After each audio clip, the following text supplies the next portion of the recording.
நண்பர்கள் அனைவருக்கும் வணக்கம். நான் தங்கப்பாண்டி பேசுகிறேன். நண்பர்களே, TN all driver associate national highway drivers union இன்னைக்கு நம்மளுடைய ஃபேஸ்புக் வலைத்தளங்களில் லைவ், இந்த சேனலில் இப்போ தான் ஃபஸ்ட் டைம் நான் லைவ் போடுறேன். நண்பர்களே, லைவ் ஏற்கனவே நம்ம 2-3 தடவை போட்டிருக்கோம். இந்த சேனலில் நம்ம இன்றைக்கி தான் ஃபஸ்ட் டைம் லைவ் போடுறோம்.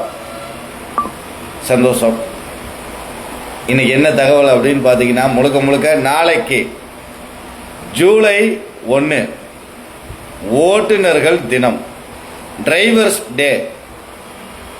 ஓட்டுநர்கள் தினம் அப்படின்றது இப்போ வரைக்கும் அரசாங்கம் நேரடியாக நமக்கு அறிவிப்பு கொடுக்கல. காலண்டர்லேயும் ஓட்டுநர்கள் தினம் அப்படின்ற ஒரு நாள் குறிப்பிடப்படலை. இத்தனை வருஷம், அதாவது நான் மோட்டாருக்கு வந்து 1997 மோட்டாருக்கு நான் வந்தேன். இப்போ வரைக்கும் டிரைவர்ஸ் டேன்னு எங்கேயும் கொண்டாடி நாம் பார்க்கல. இதில் ஒரு சில நபர்கள் சொல்கிறாங்க ஜனவரி 24 வந்து டிரைவர்ஸ் டே அப்படின்றாங்க. இன்னொரு சில நபர்கள் என்ன சொல்கிறாங்க அப்படின்னா ஜூன் 1 டிரைவர்ஸ் டே அப்படின்றாங்க. அப்புறம் இடையில ஒரு தடவை பார்த்து இந்த 10வது மாதம் ஏதோ ஒரு டேட்டில் வந்து டிரைவர்ஸ் டே அப்படின்ற மாதிரி தகவல் தெரியப்படுத்தினாங்க. சரி, ஓகே. உண்மையான டிரைவர்ஸ் டே அப்படின்றது அரசாங்கம் நேரடியாக கொடுத்துருக்கா அப்படின்னு சொல்லி நம்ம பார்க்கும்போது, அந்த மாதிரி கவர்மெண்ட் நேரடியாக ஓட்டுநர்களுக்கு இந்த தினம்தான் அப்படின்னு சொல்லி மத்திய அரசும் மாநில அரசும் சட்டப்பூர்வமாக அறிவிப்பு எதுவும் கொடுக்கல அப்படின்றது தெரிய வந்துச்சு. சரி, ஓகே.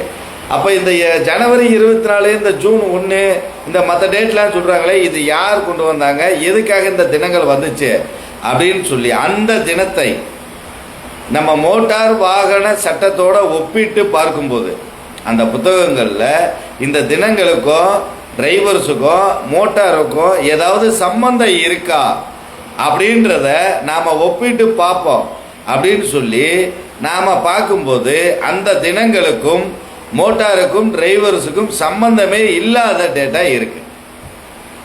அப்போ சம்பந்தம் உள்ள டேட்டு என்ன அப்படின்னு பார்க்கும்போது, மோட்டார் வாகன சட்டம் லைசன்ஸ் வரமுறை அறுத்து பிரித்து கொடுக்கப்பட்ட வருடங்கள் 1988 மோட்டார் வாகன சட்டம். நம்ம நாட்டில் நம்ம அரசாங்கம் மோட்டார் வாகன சட்டத்தை வரைமுறைக்குள்ளே கொண்டு வராங்க. அதுக்கு முன்னாடி வரைக்கும் எப்படி பாஸ்புக்கு மாதிரி நம்ம வச்சுருப்போம் லைசன்ஸ், அதை வந்து பாஸ்புக்காக தான் வச்சுருப்போம். அந்த பாஸ்புக் வச்சுருக்கிறவங்க எந்த வண்டி வேணாலும் ஓட்டலாம் அப்படின்ற மாதிரியான ஒரு கான்செப்ட் இருந்துச்சு. 1988 வரமுறை அறுத்து இந்த நபருக்கு இந்த லைசன்ஸ் இருக்கணும், இந்த நபர் இந்த வண்டி தான் ஓட்டணும் அப்படின்ற ஒரு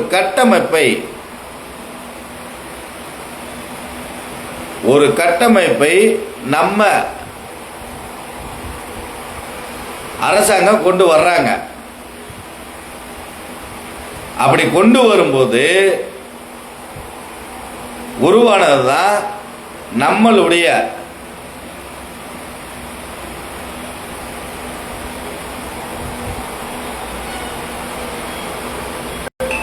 அப்படி அந்த கட்டமைப்பை கொண்டு வருவதுதான் நம்ம சேலம் ஆர்ஜே குட்டிப்பிரகாசன் லைன்ல வராங்க.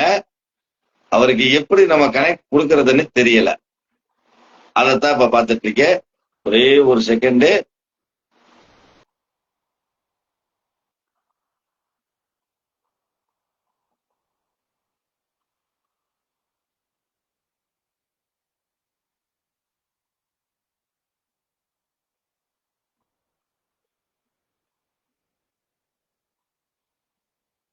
அண்ணே, ஆர்ஜே குட்டிப்பிரகாசனே வந்துருச்சானே? வணக்கம்ன்றது மட்டும்தான் எனக்கு காட்டுது. அதுக்கப்புறம் நானும் எதையோ ஓகே பண்ணி பாக்குறேன், ஒன்னும் தெரியலனே. என்ன அந்த மாதிரி மோட்டார் வாகன சட்டத்தை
நண்பர்களே,